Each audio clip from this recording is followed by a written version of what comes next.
All right, ladies and gentlemen, good morning. When you enter the conference room, I'm assuming and guessing that security clearances and the security clearance process was not top of mind, right? Based on the agenda, based on the plan, you're supposed to be listening to a speech on foundations of a veteran brand, right? And that's exactly how it works with the security clearance process and startups, right? It's not intuitive. It's not part of the standard playbook, right? It's not part of your pitch deck or your cap table models until all of a sudden, surprise, the security clearance process or your foreign investors might matter significantly. And so we've got three veterans up here who've been on both sides of the table of the security clearance process, on the government and the private sector, as operators, as founders, and as legal advisors. And so the plan here, the intent is really just to share our insights so that if the security clearance process is relevant to you, you're not reacting, but you're prepared. And that you know that the process is a strategic consideration, it's not tactical. So we'll go ahead and just jump into some brief intros. I'm gonna have Patrick Gilman introduce himself, and then we'll sort of work our way back to me. So Patrick. Thanks, Josh. Hi, everybody. I'm Patrick Gilman. I am a retired Army judge advocate. I retired in, technically, I guess, 21, but really was 2019. I am the chair of the National Security Practice at Greenberg, Traurig. Hey everyone, Grant Schweikert. Thanks for having me. This is awesome to be up on stage. This is my third Mil Vets. You guys, if I've met you in the past, a lot of you, I was most recently at Cooley. I've got a new adventure, but going back to my military background, I'm Navy helicopter pilot for 11 years. Transitioned to the reserve for my second act, I'll call it Act 2. Was law school, and then became a corporate lawyer, and then a GovCon lawyer. And Act 3, which started about 4 months ago, is I'm now a founder of Intrepid Prime, another attorney colleague of mine. We left Cooley together to found Intrepid Prime, which is building a modern legal intelligence platform for dual use markets and dual use companies. I can get into a little bit of that maybe in the discussion here. We're also fundraising, in the middle of fundraising and that whole process. So I feel your pain, and God willing, we'll close the seed round here in the first quarter. Shameless pitch for anybody who's looking to invest, not just be a recipient. We promised him a few seconds to do that. And last, I'm Josh Johnson. I'm a retired Army lawyer. Initially branched as an intelligence officer, served as an Army lawyer and all sorts of positions, former Army Ranger, JSOC lawyer. Most recently, I was a Deputy General Counsel at U.S. Cyber Command and the NSA. And now I work with Patrick at Greenberg Traurig in the National Security Group. All right, so we'll get into it, the substance. So Grant, if you could just sort of demystify the security clearance process. What are we talking about? Are we talking about filling out your SF-86? Or are we actually talking about more strategic considerations? Yeah, so for most people in the room, I think, have filled out an SF-86 before and probably know more than the general population about the security clearance process. I have a different perspective on the pain points and the challenges since I helped hundreds of clients deal with these issues in multi-million dollar, $100 million transactions and investments. So we're going to keep it high level, but please write down your questions because that's why we're here. We want to help you guys talk through some of the things that you really care about and some of your experience too. So we'll go through some alphabet soup here real quick. The NISPOM is kind of the governing regulation. It's not that long. It's not terribly drafted.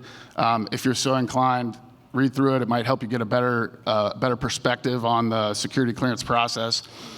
Some common kind of misnomers. There are 3 levels of security clearances, and this is often misrepresented in various places out there as confidential, secret, and top secret. Confidential, secret, and top secret. So I did not say SCI, TSSCI, or any of that stuff. So the NISPOM refers to a security clearance as eligibility for access to classified information. eligibility for access to classified information by either an individual or by a company. So we all know those as PCLs, personnel security clearances, and FCLs, facility security clearances. The eligibility piece doesn't mean that you get a clearance or you get an FCL and you can walk into the Pentagon and look at classified information. That's kind of obvious, but there's a reason why they have that legally precise language in the NISPOM. It's eligibility. You also need a need to know, and in some cases an NDA in place. So, it's very clear about that that distinguishing factor, and the need to know is super, super important. I mentioned the difference between a PCL and an FCL. A lot of people in this room probably have been through the FCL process. I'm guessing, and I know a lot of the investors have had portfolio companies that have struggled through that process. Hey, I'll be blunt, it sucks. Like, it's not a good process, and it's frustrating from my perspective, representing clients, about the level of service that you get from DCSA, the contradicting guidance, these updates like this, the new SF328 that came out a couple of months ago and made one of the top 15 changes that I would have recommended. So it's counterintuitive, and it's a struggle, but I do think it provides value, and it can help you guys grow your business for sure. Yeah, and again, just to set the stage, and then we'll pass it to Patrick. Right, we're talking about government contracts, right? We're talking about revenue streams, right? There's public contracts where you're not working with classified information. There's public contracts where there is classified information that you're working with.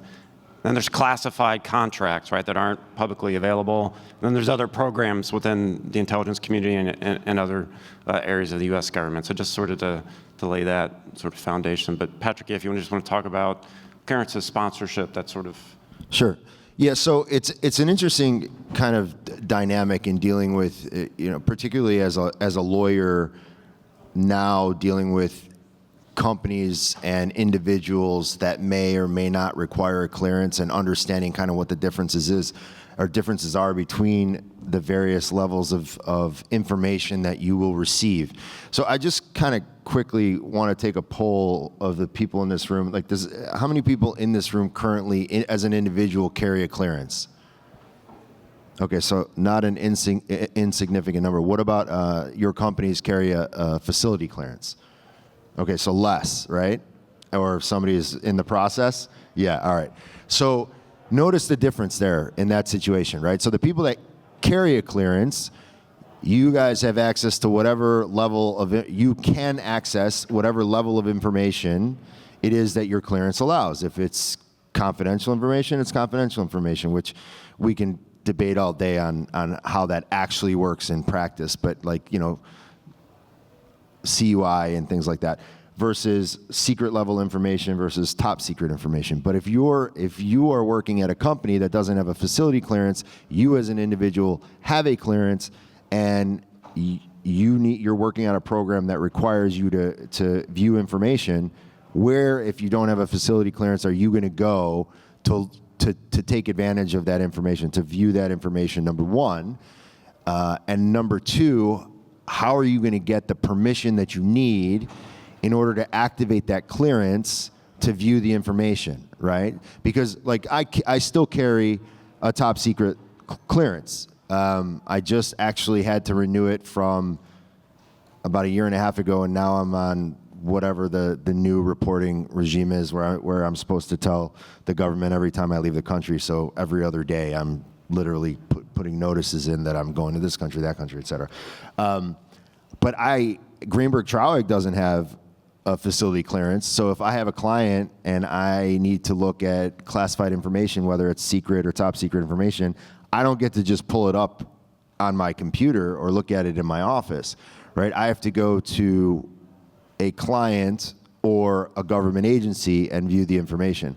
And so and I'm sure most of I don't know if that's intuitive or not for most of the people in this room, but that's kind of how this works. So if you're at a company and you're bidding on a contract that requires classified information, and you have individuals with a clearance, you still should be going proactively through the FCL process, because the last thing you want to do is get a contract that requires performance on something immediately, and you, as the contractor, cannot take the information that you need in order to review it. And so for facility clearances, a lot of times what that will mean is you will have to have a SCIF on-prem. And that is not an inexpensive task, and it's not an easy task, because there's all kinds of regulatory requirements that come along with that. There's also a separate kind of area that I wanted to touch on briefly, and that is because I understand from Josh. Unfortunately, I wasn't here yesterday. I was on a flight from the UAE. But what Josh was telling me in some of the discussions that people were having, there was a lot of discussions about ITAR and dual use items, right? So ITAR does not equal classified.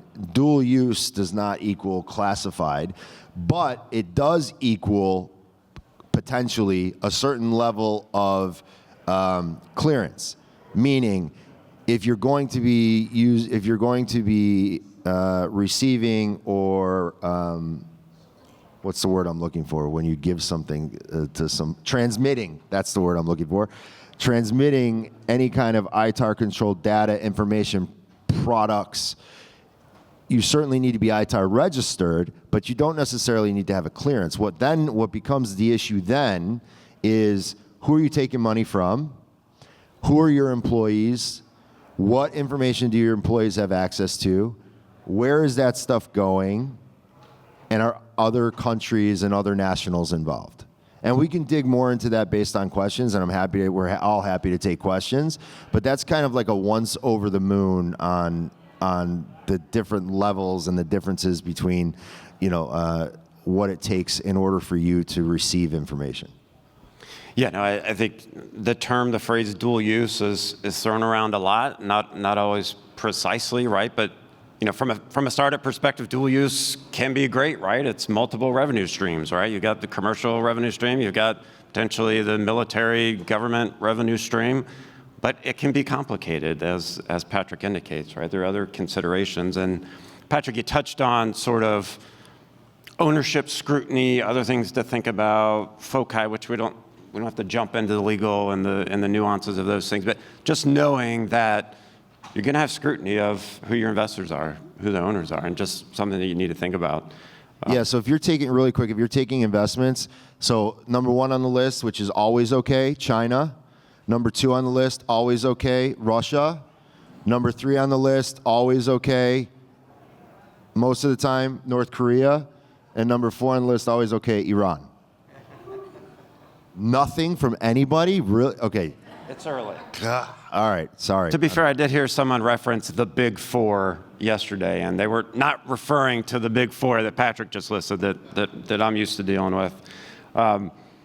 Yeah, I mean, Grant, can you just sort of share, I think you referenced it, right? Like there's the startup speed and there's the government speed. Can you just sort of share your perspective, as a founder and also someone who's actually advised all these companies and startups that going through the process?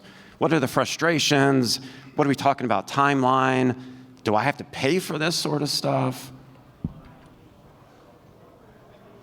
Yeah, so I'll start. I've got two kind of quick C stories, and one is just kind of a demonstration of that this is a real problem, and the government recognizes that it's a real problem. There's been articles, and I tend to think that this really goes back to what we've been talking about for decades now, which is connecting Silicon Valley to DoD, and we're still struggling with it. But just as an example, about a year ago, I think it was, DARPA released an RFP, and if I'm boiling it down to the basics, what it was DARPA has a program called the Bridges program, all of the companies that were in the Bridges program needed FCLs, and DARPA put out an RFP for contractors to come up with a process to speed up DARPA Bridges companies getting their clearance. So the way I explained this to my dad, I'm like, can you believe this is happening? Like one office in the Pentagon, I mean, I know they're not both in the Pentagon, DCSA is not in the Pentagon, but one office in DOD is like paying a contractor to help them get through, an office right next door to get through that process so they can get their government approved clearance. So it's ridiculous, but this is like where we are. The timing aspect of it is always a challenge. Everybody wants to know what the timing is. It's all over the map. I don't have a silver bullet answer. I've heard that it's getting better. I haven't seen recent numbers in probably a year or so, but anecdotally, I've heard that people could get through in a month or 6 weeks. And I've also had the experience of companies taking 2.5+ years. There were foreign ownership issues involved in the ones that go 2 years plus, but it really does depend on your customer. So how much of a rush they're in for you to get your clearance. It depends on your ownership structure for sure, and it depends on, frankly, the person that gets assigned your file at DCSA. And that can really create, this timing aspect, which is really hard to plan for. From a venture capital perspective and venture-backed company perspective, there's no shortage of data out there in the public domain now, and most of it's not 100% correct. I'll give you guys an example of a very sophisticated investor that had this issue come up over and over and over again, and this was Andreessen setting up their American Dynamism One fund, and they were getting questions from all of their portfolio companies or tons of their portfolio companies about getting their clearance and how do they report their ownership. And the portfolio companies would call and say, I don't know where American Dynamism Fund money comes from, and I'm not going to ask Andreessen Horowitz where it comes from, right? So there are these dynamics, and what we ended up doing was we were representing A16Z, and since we had access to some of the ownership chain, we put together kind of talking points for like, hey, when your portfolio companies send you this question, this is how you respond. And if the government asks for, the complete cap table all the way up to all the LPs and the GPs, and they don't need that, but they don't know that they don't need that, right? So this stuff gets very, very complicated, and that's just one example of how, the venture community, I think, is in a unique position to struggle with this because the government, unfortunately, doesn't have a lot of corporate lawyers on staff. Yeah, so I want to kind of add on to what Grant said. So it's really an interesting dynamic currently because particularly in the last 1.5 to 2 years, there have been a lot of America First VC funds popping up. And these funds, well-intentioned and invest primarily in U.S. defense space companies. And the U.S. defense space companies are happy to get the money, right, from private equity or from these VCs, but these VCs are not necessarily savvy enough to say, okay, that they're going to take whatever money they can get. They're taking money, a lot of money, from sovereign wealth funds from all over the world, primarily sovereign wealth funds exist in the Middle East, and they're putting them all into this big pool of money, and then they're deploying capital. And they're saying we're 80%, 90% deployed. Well, if you're one of the recipients of that deployed capital and you need a clearance, or you're going to be dealing with controlled data, controlled information, you don't know necessarily where that money is coming from. And it's not intuitive for you to ask because you're getting it from a U.S. company. But I promise you, like he was saying, if you need a clearance, a facility clearance or an individual clearance, they're going to ask, the government is going to ask you, our government is going to ask you where that money's coming from. And so you as an investor, or I'm sorry, you as a recipient of investor money should be savvy enough to understand that if that money is coming from foreign governments or foreign entities, that's going to be a problem for you. Now, there's a really easy fix for VC or for these funds, and that is to make sure that they have different funds that are investing in different businesses and only taking money in a particular fund that would allow for success wherever that they're deploying that capital. But you got to ask the question before you get so far down the road that your answer to the question will ultimately result in your failure to receive whatever the clearance is that you need. Yeah, and again, I think the theme of our panel certainly is planning on the front end, right? And obviously that's not necessarily what we were teasing last night as either 3 lawyers or one potentially former lawyer. I think Grant may have finally made it out successfully. But we're just teasing, like, startups, having a general counsel, having a legal department, that's not necessarily your first instinct, right? It's just like a lot of our clients in the military, certainly advising special operations and tier 1 commanders, their initial thought is not necessarily, I need a lawyer, I need a compliance program, I need systems and processes, and I need to consider this so that I have a fully informed decision. And so it's just, you got to plan on the front end. And just touching on one of the things Grant said, the differences in your potential clients and government contracts, right? And so having just come from the intelligence community, just understand a lot of your folks are going to have to take polygraphs. That's something I had no idea, but as a almost 20-year government lawyer, I had no idea necessarily. I had been a Joint Special Operations Command lawyer, so doing the most sensitive operations around the world, never taken a polygraph.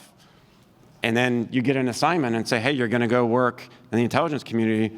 Surprise, you need to pass a polygraph. And so I just raise that as a consideration, just something to think about. If you're working with the IC, oftentimes, from the personnel clearance perspective, you're going to have to pass a polygraph. And obviously, they give you multiple opportunities. But yeah, I mean, Patrick and Grant, you could chime in too, but the idea that having the security clearance, having a contract that requires work with classified information, brings with it some compliance requirements, whether it's insider threat or InfoSec or other systems and processes that maybe potentially startups aren't thinking about. Yeah, so I'll mention 3 that, if you're in the clearance process or have a facility clearance that you probably know, but maybe some of the other folks in the audience don't. SMO, FSO, and ITPSO. So Lots of letters. Your facility security officer is your main representative within the company. Your SMO is your senior management official. That's usually the president or CEO of the company of the company holding the FCL. And ITPSO is Insider Threat Program Security Officer.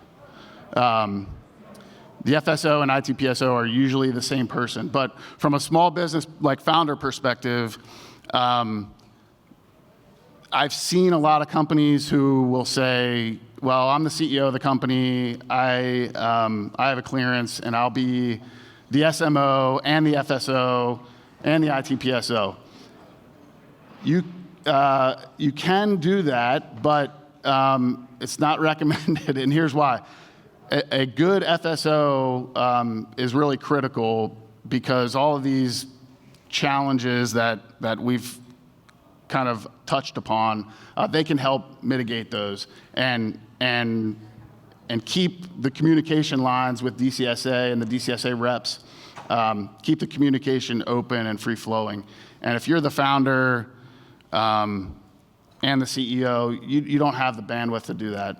So I think that's one of, kind of my recommendations is spend some time, get a good FSO, someone who's done the job before at another company, and I think it'll save you down the road. One other thing about the SMO. So the SMO, again, is the highest level executive of the company holding the FCL, usually the president and CEO. The SMO has to be cleared, and the facility clearance can only go as high as the SMO's clearance. So if I have a secret, in order for me to get a top secret FCL, I would have to get elevated to top secret. And that makes total sense, right? Because you can't have an entity receiving information because an entity doesn't receive information, a person does. So, if you're just getting started in this process, think about those 3 roles, and ITPSO is more of a compliance check in the box. But FSO and SMO should be part of your kind of lexicon as you're dealing with DCSA and putting together the team that's going to ultimately be responsible for compliance. Yeah, and this stuff is boring as hell and laborious as shit, right? Like, it just is. And the reality is, you got to do the work on the front end if you want to play in this space. You got to have the right type of compliance programs for what you're dealing with. You have to have an insider threat program. You have to have an incident response program. You have to know exactly whose responsibilities are what, and you have to show those to the government. 9 times out of 10. I mean, occasionally you won't get asked, but I promise you, if you have an incident and you don't have one, that's going to be on you. It's not going to be on the government for failing to ask you to have it. And having a good FSO is, it's great for me because I get to keep my clearance at clients, so I don't lose it for it going stale because it's always active. But I rely on that FSO to tell me, hey, you need to do this, you need to do that, you need to do this to keep my clearance active. Because if I just let it stay parked at the DOD, they're not going to tell me that my clearance is up for renewal or that I've got, continuous reporting obligations and things like that. So also a couple of things to keep in mind. Yeah, if I had $1 for every time I got an email that said there was a data breach or an incident with a government contractor with classified information over the last few years, then I have a lot more money. And so you got to have those programs. You got to be prepared to respond to that and have an answer. What else should founders be thinking of, Grant? Anything that we haven't hit so far? Yeah. So real quick on the M&A side. So hopefully a lot of us here in the room will experience an exit at some point. And certainly the investors have been through the process many times. There's a ton of commentary out in the public domain about how to run a deal process that involves classified contracts. A couple things that I'll just flag real quick are don't ever let someone convince you to put classified information into a Box account or Dropbox or Google Documents or, if there's any, I've seen it and, people are like, well, they said they were compliant.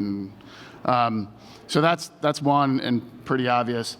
Or if you're going to do it, Josh's card and my card and Jeff Shio's card, we're going to leave them on that table right over there. Those are big money makers for us, just for the record. The other is employee census, so that's often part of the disclosure schedules, and a lot of corporate transactional lawyers will just leave that in the disclosure obligations for the target company. my advice is always to never reveal a large aggregated list of individuals with their clearance levels. And I'm not saying it doesn't happen, but just from a national security perspective, those people probably don't want, the aggregation of the data makes it more and more dangerous, but also it's just kind of a bad practice. And then the third thing I'll say is there's often lots of debate around what is a classified contract. So you have these different variables.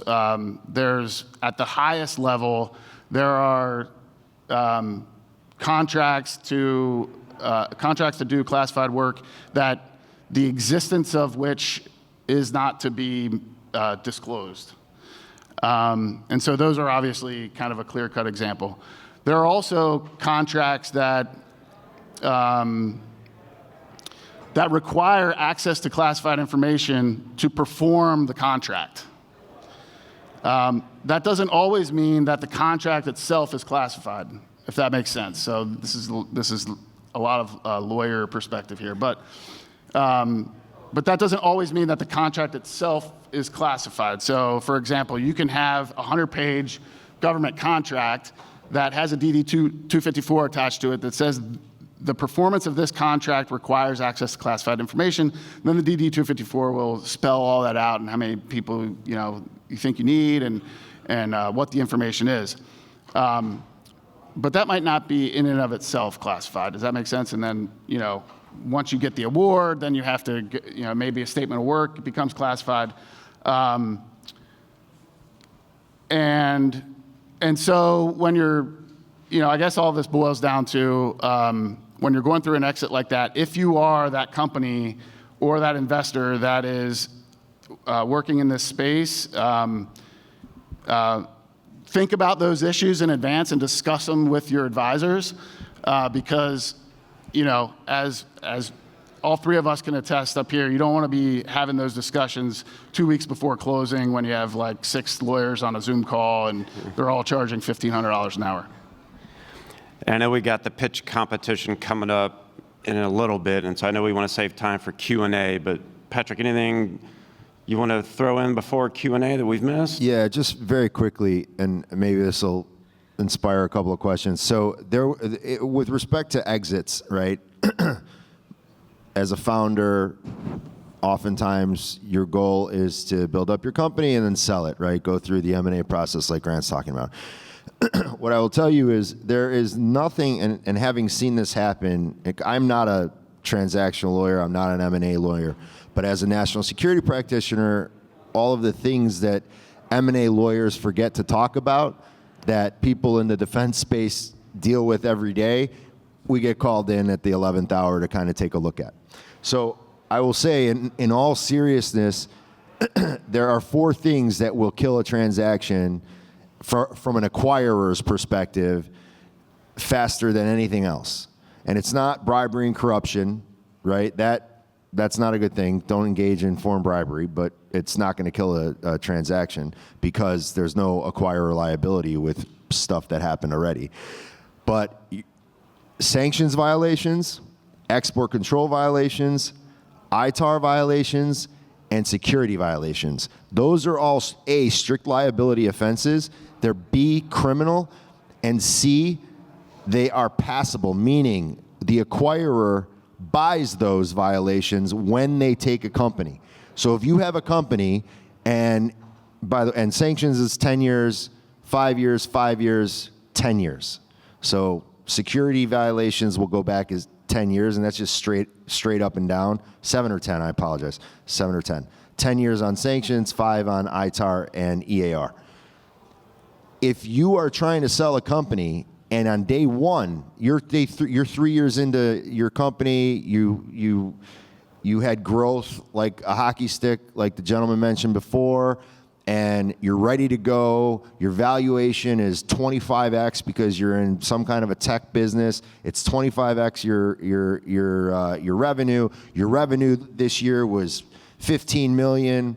But 2 years ago, you started your company and you didn't have, and you know, a clearance was required, or there was some kind of a license required for an export or whatever. You didn't have that, and that comes up in the diligence.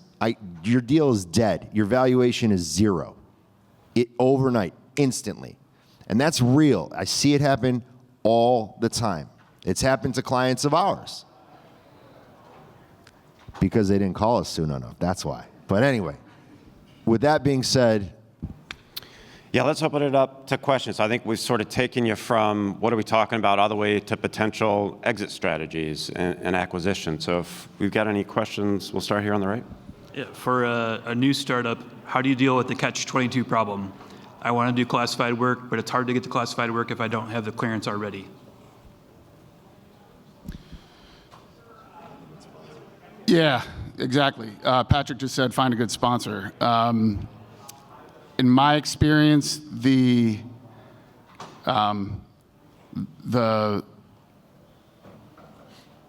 so you don't always have to have an FCL in order to get awarded a contract that requires access to classified information. And the reason for that is sometimes you can defer the access to the classified information until, so if you get a 3-year contract, maybe your customer will say, hey, let's, or you talk to your customer and say, let's set this up so we're going to give ourselves a year and a half to get the FCL, and then, you know, which we're working and we're getting paid during that year and a half, and then get the FCL and start doing the classified stuff. Sometimes that's not possible. Sometimes you literally have to have an active FCL to even bid, right?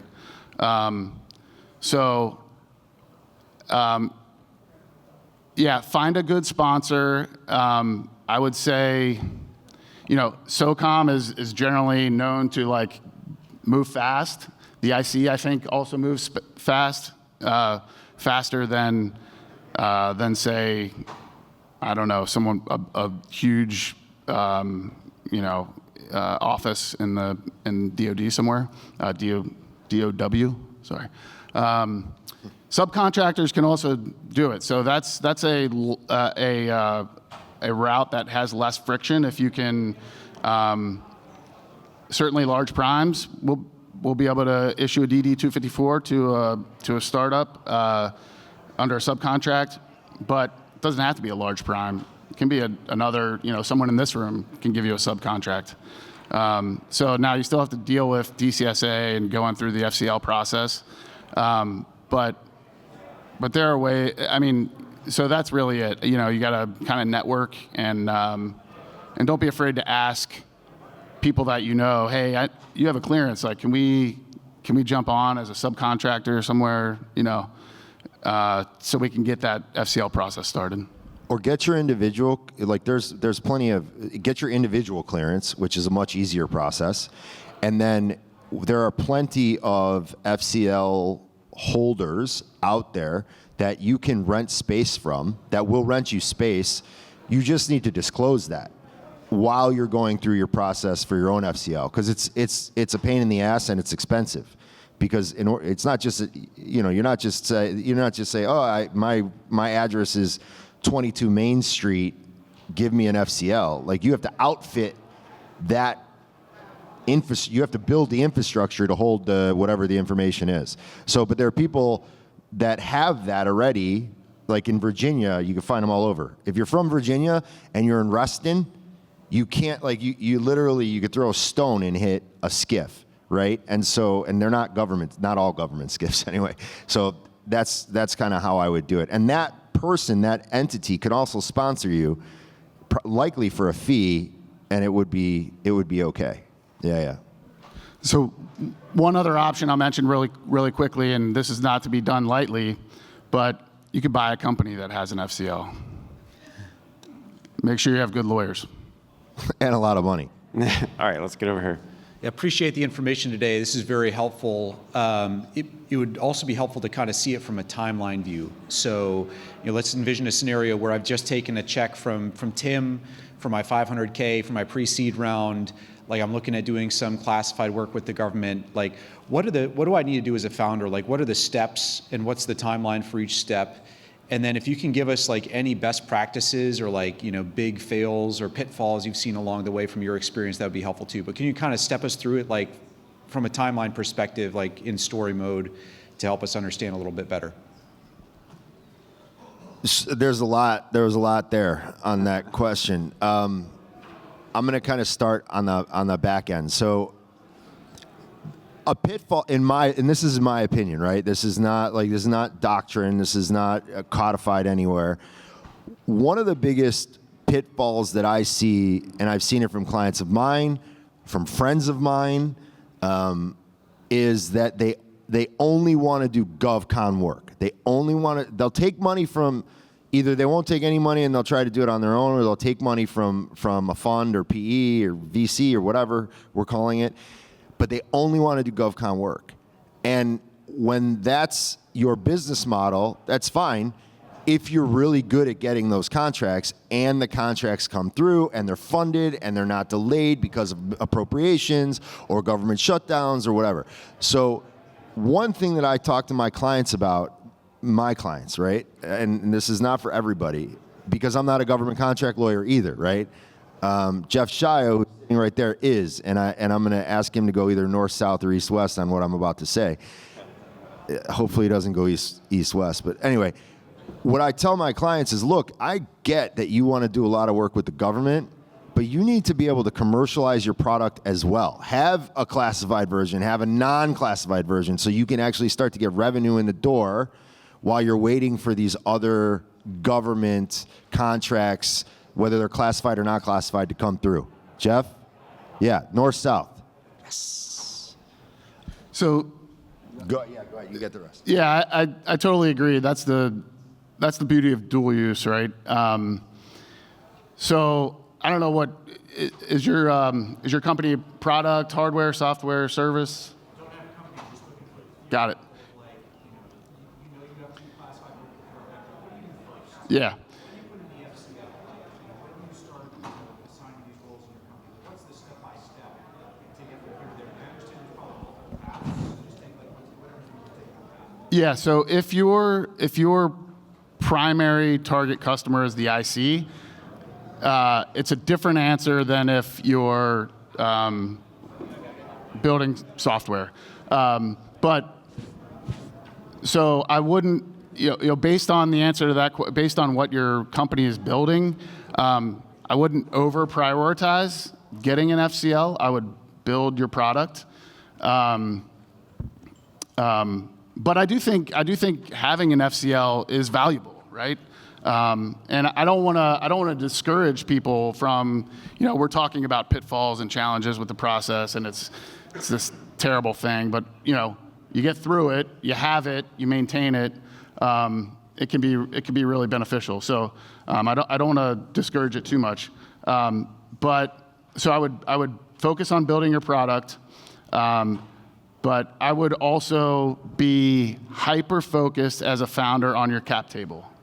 And I'm not just saying watch out for some nefarious nation-state threat actor trying to give you an investment. Understanding your cap table, right? So that you can articulate it, what, when it is time to get the FCL, your tax structure, for example. If you're a single-member LLC, it's different than if you're a two-member LLC that's taxed as a partnership. It's different if you're an S corp. It's different if you're a C corp. So as a founder, I would say focus on your cap table and what you think your cap table might look like in the future, so that you can be relatively prepared for that SF328 when you get to the position to get a sponsorship. And then the other piece, which we already kind of mentioned, is just keep an eye out for people in this room or conferences or in your network that have companies that have an FCL and start laying the groundwork for, when you're ready.